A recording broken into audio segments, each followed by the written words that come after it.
কেকার স্বাদ কাহনে সকলকে স্বাগতম। আশা করি তোমরা সবাই খুব ভালো আছো, আমরাও ভালো আছি। আজকের মধ্যাহ্ন ভোজনের থালিতে কি করছি সব তোমাদের সঙ্গে শেয়ার করব। তাহলে আসো সঙ্গে থাকো, দেখে নিই আজকের মধ্যাহ্ন ভোজনের থালিতে কি আছে। আজ মন হয়েছে পটল ভাজা খাওয়ার। তার জন্য পটলগুলোকে খুব সুন্দর করে ধুয়ে পরিষ্কার করে কেটে নুন হলুদ মাখিয়ে ভাজার জন্য দিয়ে দিয়েছি। পটল ভাজা খেতে কিন্তু বেশ ভালোই লাগে। আর এইগুলোকে এখন খুব সুন্দর করে উল্টে পাল্টে ভেজে নেব। দেখো পটল ভাজাগুলো বেশ সুন্দর করে উল্টে দিয়েছি, আর ভাজাটাও আমার হয়ে গেছে। এখন পটল ভাজাগুলোকে সব এক এক করে নামিয়ে নেব। আজ করব মসুরির ডাল সেদ্ধ। তার জন্য মসুরির ডালটা ধুয়ে পরিষ্কার করে সেদ্ধ করতে বসিয়ে দিয়েছি। দিয়ে দিয়েছি স্বাদ অনুযায়ী নুন, দিয়েছি হলুদ, আর এখন দিয়ে দেবো এটা ঢাকনা নাড়াচাড়া দিয়ে। ঢাকনা দিয়ে ওয়েট করব জাল ওঠা অবধি। দেখো খুব সুন্দরভাবে জাল উঠে গেছে। এটাকে একটু নেড়ে চেড়ে নেব। আর এখন এর মধ্যে দিয়ে দেব কাঁচা রসুন। রসুনের পরিমাণটা একটু বেশি দিতে হবে। আর দিয়ে দিলাম কাঁচা লঙ্কা, আর দিয়ে দিলাম কাঁচা সর্ষের তেল। এটাকে এখন খুব সুন্দর করে নেড়ে চেড়ে আবার ঢাকা দিয়ে দেব। এটা একটু গাঢ় গাঢ় হলে খুব ভালো লাগে। আর ডালটা আর একটু সেদ্ধও হবে, ডাল এখনও পুরো সেদ্ধ হয়নি। আর অ্যাকচুয়ালি এটা না আমার মায়ের রেসিপি। আমার মা এটা খুব সুন্দর বানায়। মায়ের হাতের এই রেসিপিটা মানে কি বলবো, দুপুরে গরম ভাতের সঙ্গে মনে হয় আর কিছুর প্রয়োজনই নেই, এটা দিয়েই পুরো খাওয়া হয়ে যাবে। এত সুন্দর বানায় আমার মা এটাকে। আজ খুব ইচ্ছা করছে খাওয়ার জন্য, তার জন্য নিজেই বানিয়ে নিলাম। এটা অনেকটা হয়ে এসছে। এটা নেড়ে চেড়ে আবার একটু ঢাকা দিয়ে দিতে হবে। এর টেক্সচারটা একটু গাঢ় হয় খেতে, তাহলে খুব ভালো লাগে। চাইলে তোমরা এটা ডিনারে রুটির সঙ্গেও নিতে পারো, নর্মাল রুটির সঙ্গেও খুব ভালো লাগে। দেখো গ্যাস বন্ধ করে দিয়েছি। দেখতে কিন্তু খুব সুন্দর হয়েছে। কুমড়ো আলুর তরকারি করার জন্য কই মাছগুলোতে খুব সুন্দর করে নুন হলুদ মাখিয়ে নিয়েছি। এখন কড়াইতে তেল গরম করে নিয়েছি।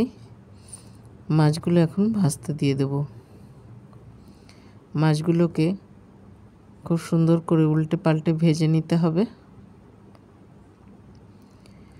মাছগুলো ভাজা হয়ে গেছে। এখন এক এক করে সব মাছ নামিয়ে নেব। আর ওই মাছের তেলের মধ্যেই দিয়ে দেব শুকনো লঙ্কা ফোড়ন, আর দিয়ে দেব জিরে ফোড়ন। ফোড়ন থেকে খুব সুন্দর একটা গন্ধ বেরিয়ে এলে দিয়ে দেব আলু।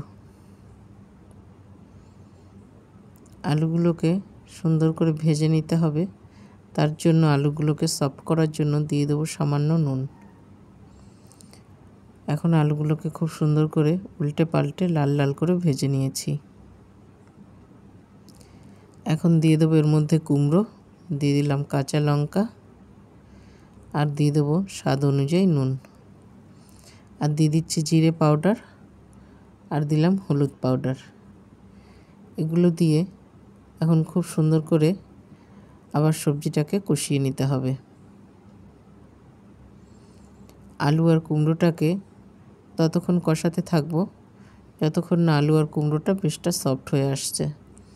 দেখো কালার পুরো চেঞ্জ হয়ে গেছে। ভাজাটা আমার খুব সুন্দরভাবে হয়ে গেছে।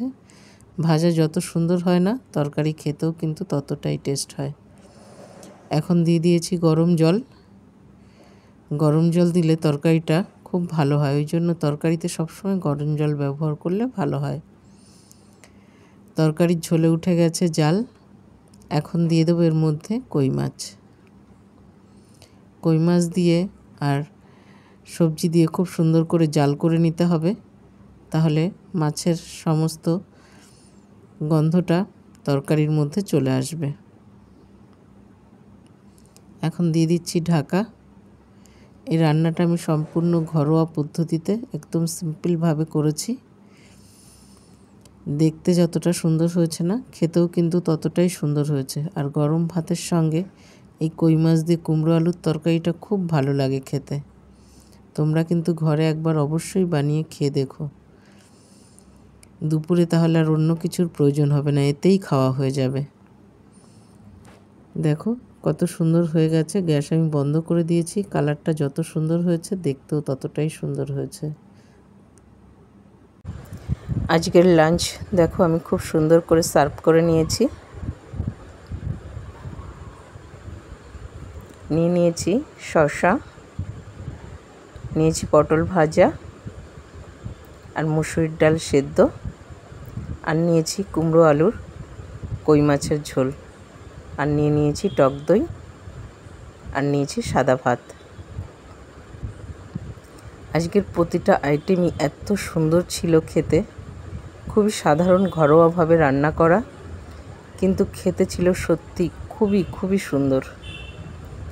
এই যে মুসুরির ডালটা দেখছো সেদ্ধ, এটা দিয়েই মনে হয় পুরো ভাতটা খাওয়া হয়ে যাবে, আর কোনো কিছুর প্রয়োজনই হবে না, এত সুন্দর খেতে হয়েছিল। যেমন দেখতে সুন্দর হয়েছে তেমনি হয়েছে খেতে সুন্দর। আর এই যে রসুনটা দেখতে পাচ্ছ না, এই সেদ্ধর মধ্যে মুসুরির ডালে এই রসুন সেদ্ধ দারুণ লাগে খেতে। আর এই কই মাছ দিয়ে কুমড়ো আলুর তরকারিটাও ছিল অসাধারণ। যে আইটেমটা দিয়ে খাচ্ছিলাম মনে হচ্ছিল সেটাই সেরা, সেটা দিয়েই পুরোটা খাওয়া হয়ে যাবে, অন্য কিছুর আর কোনো প্রয়োজনই হবে না। তোমাদের সবার কেমন লাগলো অবশ্যই জানিও, কমেন্টস করো, আর ভালো লাগলে লাইক শেয়ার করো। তাহলে এখানেই শেষ করছি। সবাই ভালো থাকবে, সুস্থ থাকবে। দেখা হবে পরের আর একটি ব্লগে।